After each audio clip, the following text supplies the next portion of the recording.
Hello out to all you wonderful people. This is Andre the Game Idea Guy. Thank you once again for lending me your time and your ear, listening into another Gamer's Thoughts discussion. And this one's going to be pretty short and to the point and quick.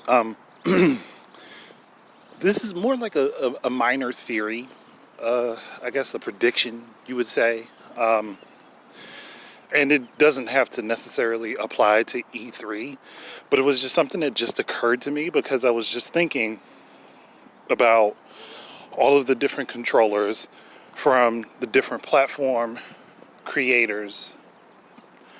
And I was like, Nintendo has a controller with the gyroscope in it. Sony has a controller with the gyroscope in it. But Microsoft is still holding out on twin sticks being the only way to really change perspective in a game on their controllers. And that's going to get outdated quickly, especially if third-party developers actually start engaging with the idea of using the gyro in the controllers, which will actually be a bigger benefit for Nintendo in the long run. And that might start cutting people out of things for Xbox. And then when you think about it, you also have to keep in mind that games are starting to become cross-platform playable a lot more. Something I have been loving to see happen, and I'm glad it's happening. And if this keeps up, Microsoft's gamers, as far as the competitive edge in gaming, they're going to start getting left behind. They're really going to start getting left behind. And trust me, if you put somebody up in a shooter, a Call of Duty game, where they had a Nintendo Switch Pro controller and all of the features were fully utilized, versus somebody using an Xbox One or Xbox Series controller, I'm going to guarantee you 8 times out of 10 that Switch Pro controller user is going to win that bet. Because the gyro helps with the aiming, and they can lock onto their point quicker.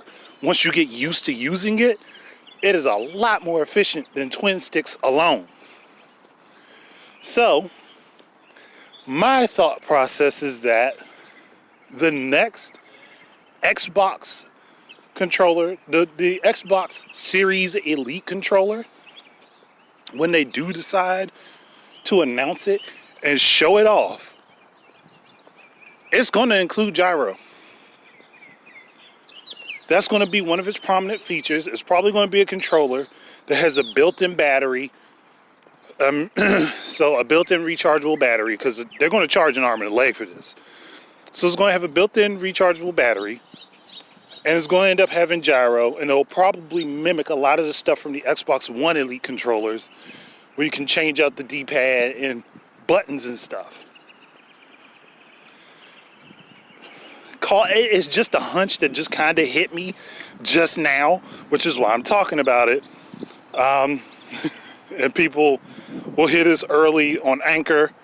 You'll probably hear it tomorrow on YouTube. So we'll see if I'm right on that at some point.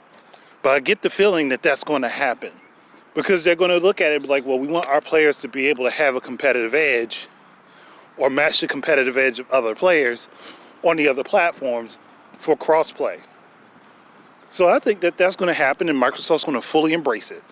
I mean, you could call me crazy, but I mean, I did call Microsoft out for Play Everywhere not actually being Play Everywhere, and then they took the steps to actually make that happen. I think the E3 following that, they went into talking about that. So just keep that in mind. But that's it for me. Thank you guys very much for listening. Keep your eyes and ears out for more stuff from me. And until the next time, enjoy your games. Peace out.